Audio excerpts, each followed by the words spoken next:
A United Nations spokesperson said that the world body has coexisted alongside various global institutions and would wait to see what sort of relationship it has with the US-led initiative. This fits Trump's pattern of exiting multilateral bodies in favor of direct transactional diplomacy. India faces a tough choice. Joining could boost its Middle East influence and economic opportunities, but risk straining UN ties and large financial commitments. Sumita, it's a difficult situation that India is in right now, isn't it? It's a rather difficult situation. It's a rather difficult decision, rather, that the government of India will have to make. We're yet to hear from the MEA on what India has decided as far as accepting Donald Trump's invitation to the Board of Peace is concerned. But remember, the board revives debate on whether power, pressure and bilateral deals outperformed gridlock institutions like the United Nations on global crises. And as nations weigh invitations amongst pay-to-play permanent seats in Trump's lifetime leadership, the move spotlights a stark question. Does raw power, financial leverage and decisive pressure deliver results where gridlocked bodies like the UN have repeatedly failed on crises to solve crises ranging from Gaza to Ukraine? In fact, with some allies accepting and others rejecting it as a threat to the established order, this bold experiment tests whether transactional diplomacy can outpace traditional institutions in an increasingly fractured world.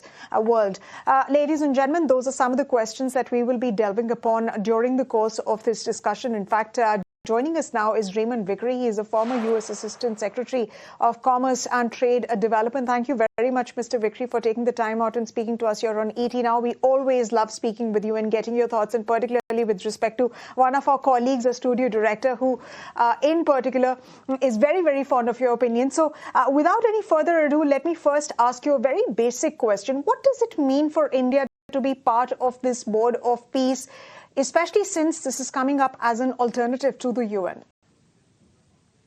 Well, thanks very much for having me. It's always a privilege to be with you. The whole Board of Peace concept is very nebulous. It is a work in progress. So to try to deal with the question of join or not join on a typical rational basis, which India has conducted its foreign policy in the past, is a very, very difficult proposition. As you've pointed out, President Trump's orientation in regard to international affairs is not one of rule of law or a multi-sided approach. It is that of a real estate developer, that you're going to have a transaction and some are going to come out as winners and others losers. So this is what the hand which has been dealt the international community, including India. There are people involved, such as former Prime Minister Tony Blair, who, in all intents and purposes, is a level-headed, experienced person. The other folks leading this, the president's son-in-law and a former real estate partner, really do not have any extensive experience in international diplomacy. My instinct is that for India, it should not be considered to be an either-or proposition between the United Nations and a Board of Peace.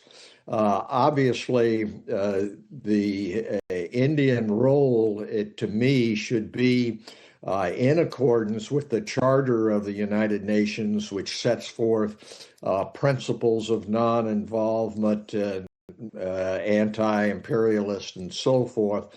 At the same time, it is completely clear that the United Nations has been hamstrung, not because the institution itself is wrong, but because there has been the vetoes of Russia, the United States, and China, which have made it impossible for it to be effective. So my instinct is that that India should provide leadership. Now is the time for India to step forward as the great provide power leadership. that it is.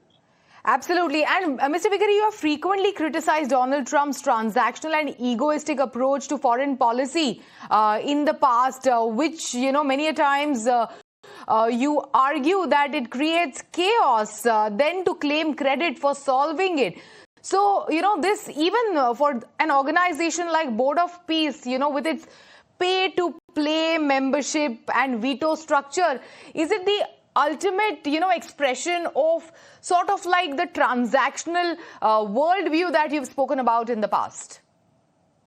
Well, it is, absolutely. And I think you can see that in President Trump's message back to the Prime Minister of Norway, that our president is challenged in terms of his mental and emotional approach to the job. So that is a great difficulty, not only for India and the United States, but the world community.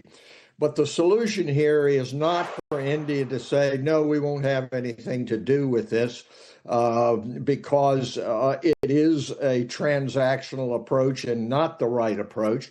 It is for India to provide leadership as a great democracy, as a democracy which adheres to the principles of the United Nations, and try to make, as you would say, a purse out of a sow's ear, if you will, in terms of this Board of Peace concept.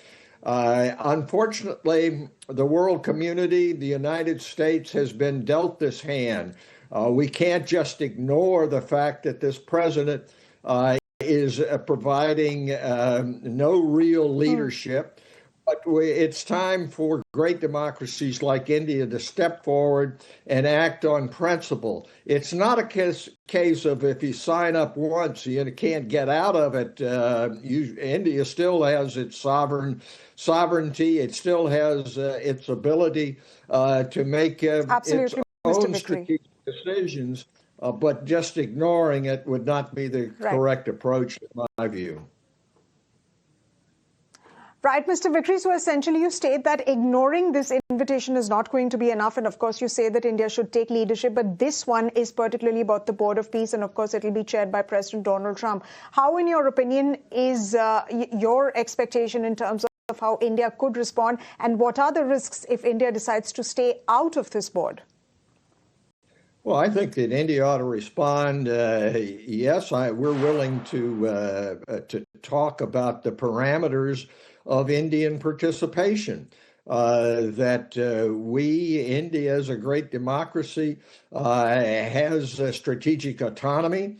It has adherence to the principles of the United Nations Charter, and consistent with its own interest and its own commitments to basic principles. Yes, we're willing to talk about it. But you shouldn't expect that this Board of Peace really is a formed entity, to look at it as you might ordinarily, saying, well, these are the rights and privileges, these are the obligations if we join and we don't. Nobody really knows that. You can see that Israel has said, well, no, we don't want to be involved, even though it's supposed to be pointed directly in regard to Gaza. They're objecting to Turkey being in, they're objecting to some other countries. So whether or not this will actually mature into anything is unknown at this point.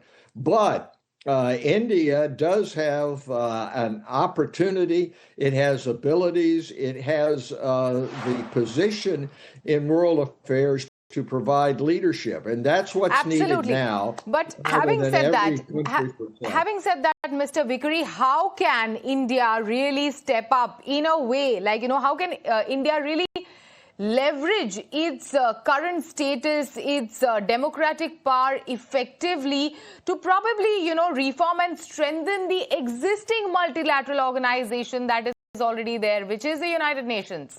How can India play a role there to strengthen it going forward? Well, India has a role to play in regard to the United Nations in reforming that body.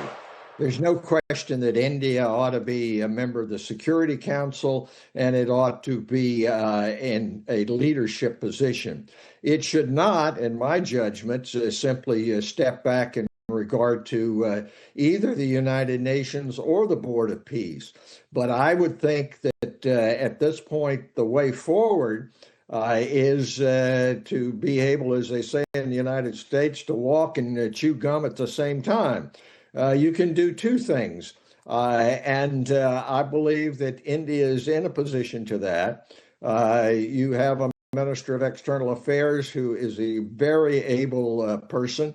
And you have a mechanism which is not that of simply saying this is a transaction, right, we're going to be in it or out of it.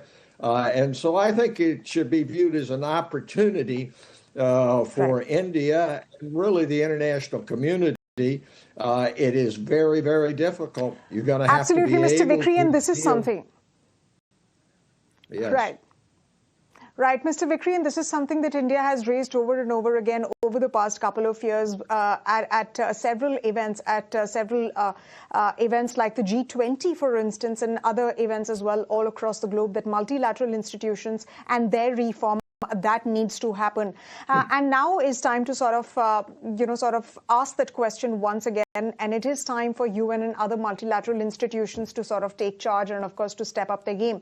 But let me also ask you, what does President Donald Trump intend to do with this Board of Peace? And how do you think it's going to function? Because you do have $1 billion tag associated with this.